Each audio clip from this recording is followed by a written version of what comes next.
What's good, YouTube and Twitch, and welcome to the house. We're live to both right now with a discussion for you guys, and that's that Konami seems to be taking a step back from enabling the link mechanic, and as of late are starting to restrict it and give that chokehold very early on to links that later would be given to more other mechanics, where we look to the past with the XC's format. Of course, there's later bans such as Dryden, but you got Dimensional Barrier, which gave a more generic kind of stoppage to mechanics, but especially the XCs to stop climbing up the tree and doing what they're doing. Now we have bans to Firewall and Goblin, two amazing enabling cards. And before you had card creation such as Saryuja, Topological Bomber Dragon, and Gumball are here as well. You had these crazy kind of Link 4 monsters that are created to do really insane things for links, and you're seeing that less and less. Actually, if we directly segue away from this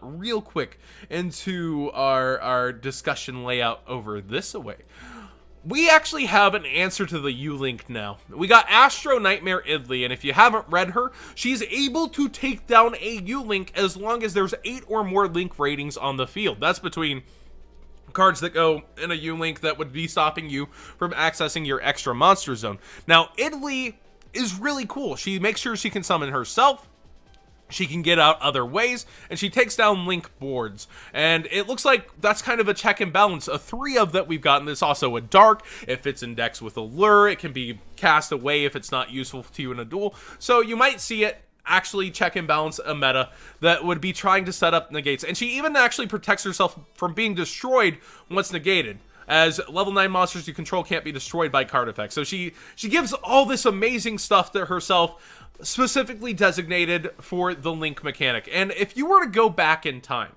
and erase both titles from these, Link Reigns Pack 1 and Link Reigns Pack 2, I would think Link Reigns Pack 2 was created before Link Reigns Pack 1. You have a lot less generic cards. Blackluster Soldier here, we'll open it in a new tab, is about the only really amazing oh, no, that's the wrong BLS. But yeah, the Blackluster Soldier Link is about the only Link monster that really feels more so generic than the others. You can use any 3 monsters with different names to get him out, but then he has to be Link summoned using level 7 or higher monsters to get his kind of insane kind of effects out there. So like, I feel like Blackluster Soldier here kind of pales a little in comparison to most of what's in Link Reigns Pack 1, where you have just insane enablers like Electromite, the heavy metal foes. You have Michael, the Arc Lightsworn. You have so much going in Link Reigns Pack 1 for original Link monsters that didn't exist before, to where we haven't even got some of them because they'd be so detrimental to the game. Needle Fiber is one of those. Cherubini just giving Burning Abyss another level is apparently too powerful for us too. And everything seemed like it opened up this generic floodgate of your links can be what you want them to be, but they more so help the best decks be the best decks and did not help the other decks so much. When we actually look at some of the crazy enablers from what's been happening, we have cards such as Isolde. We have cards such as Summon Sorcerers. They make sure to enable very specific strategies with Isolde. You gotta do Warriors, but you get more generic with Summon Sorcerers, but you have to build up to get a Link rating of 3. Then you have to build up to be able to get yourself a material that you don't mind giving them, or something it points to, so that you can continue your way up. And the decks that end up with better resource management abuse spam this more, to where typically the end game is Rongo Bongo time or looping the hand, that kind of stuff. And that's just not healthy for the game. Being able to hand loop has always been checked and balanced, even all the way back to windup. So it's just this crazy point we've reached with the links they've created. They've gone, all right, let's take a step back here. Let's check and balance the game. They started with banning Firewall. So Firewall is one of the ultimate Link enablers that helped a lot of decks. It helped other decks be able to get stuff on board that were having trouble with the resource game before. But the problem is, its looping ability helped the the bad decks, the ones that were degenerate with it, so much more than the ones that were fair and balanced with it. Nightmare Goblin, similarly, it's going to be a resource game when you're getting that additional normal out of your extra deck to be able to transition, and also protecting those U-Links with a non-targeting effect, locking it on up with the other Nightmares is insane. If we actually look at the other Nightmares, you have protection abilities in several of them, so the U-Link was just like too powerful when you combine no destruction, no battle with no targeting. Like that's just insane. So Konami's taking steps away from protective U-Links. Konami's taking steps away from abusing your resources in this way. And then they're slowly giving us kind of these answers where you actually have a U-Link buster. You have something that takes care of that problem they created. Now, in my opinion, this doesn't solve the U-Link completely. Like, this is an answer, but you're still going to set up a U-Link giving your opponent an Id-Lee, which will stop your Id-Lee from getting out. That's problems still. So you have that ability, you have hand looping to where this could just be hit out of the hand and not be able to be summoned. Ugh, big yikes. So this isn't like a one-and-all answer. Like, my initial impression is like, yo, we got a deterrent. We got something that makes it inherently worse to play U-Link decks. We got something that can, like, be sided by everyone. But you still have to A, hard draw it. Or play an engine to get to it. You have to B, get it out, not negate it, even though it can't be destroyed. And C, like it still answers it. So we're headed in the right direction to where a non-targeting send all monster has been created. Not destroyed, so the Nightmare Link doesn't protect. It was well crafted. Very, very well crafted to counter U-Links and degenerate Link spam decks. Going back here to talking about Link Vrains Pack 1. I feel like they went overboard because they killed so many strategies with Link summoning. Like the general board, when the pendulum switched to the back rows, and you only have 3 back rows when playing a pendulum deck, and you also have the restriction of everything has to be arrow pointed to, the game was really wonky. The game was, a lot of decks got choked, and we needed to enable them, but I feel like they did it in a way that wasn't healthy. Isolde by far gave Warriors decks a huge advantage, especially with the creation of Goki and the resource game that would later explode. At first they didn't, then we got Isolde, then we got Summon Sorcerers, then we got Gumblar, and the deck just became a terrorizing deck with their resource game. But you look at Link Vrains Pack, the Gem Knight monster gave Gem Knight FTK an ability again.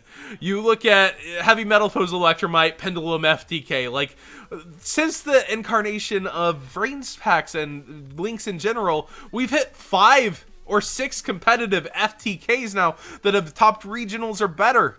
And that's pretty crazy to think of. You have a specific Ritual Beast card, like this one, that helped Ritual Beast almost top some regionals / top some regionals. It got there. It did get there. And you have other ones that just are lackluster, like the Madolche one. And you get to Link Vrains Pack 2, and they've balanced them out so much better.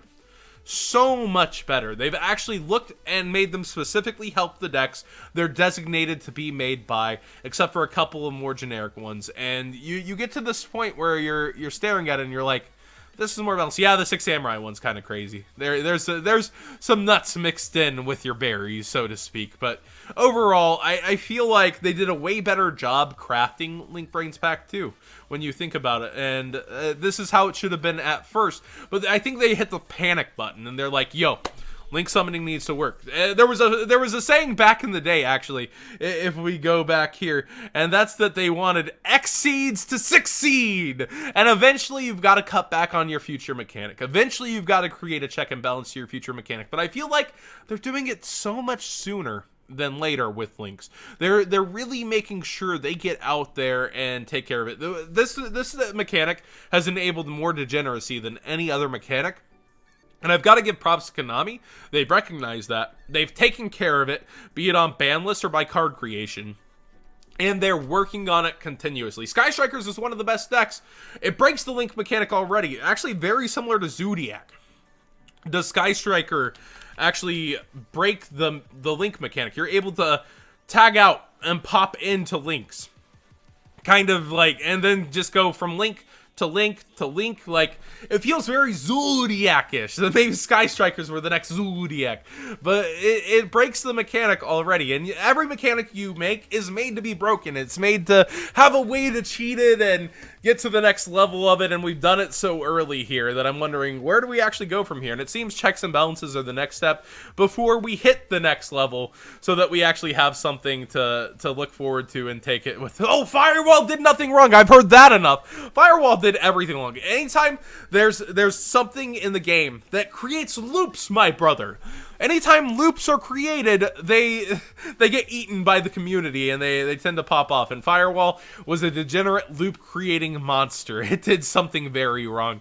It needed to be limited to hard once per turn or something. That's why you get a not-so-busted X seed of Firewall coming up. But seriously, I think that this is a good check and balance with, say, our new Idly, say our Link's Reigns Pack 2, say our ban list. Konami's really taken notice. They've really taken notice of what they've done. And I think the next steps are, naturally, these are the two most busted links. Saryuja Turbo, putting Saryuja to 1 helps that. Having Topologic Gumblar Dragon Loop Hands, this might be the next banned one instead of limited. And of course, Summon Sorceress is banned in the OCG, so also on the horizon. Like, Konami Japan and Konami USA are looking at what they've created as enablers. They've tried to create checks and balances. They've actively made new ones, and I really like where they're headed. But what do you guys think in the comment section down below, besides listening to this old duelist ramble who's been playing this game since 2002? What do you guys think? Let me know. Chat's been here the whole time. Let's read a couple things. Metal Foes can pop Ibly, holy moly. That's actually pretty hilarious. Oh man, Firewall wants loops, my brother. But I want loops, brother. Alright guys, thank you so much for watching. Subscribe if you haven't already. Like the video if you enjoyed the conversation. Where do you think Link Summoning's going? Is it going to just kind of tail off continuously, or are they gonna really break it at the end and then fix it with a ban list? What kind of game are we gonna be playing here soon throughout the next year and a half, as we still have Link Summoning before the next master mechanic? What do you guys think? Let me know in the comment section down below, and before it's like character skills for realsies.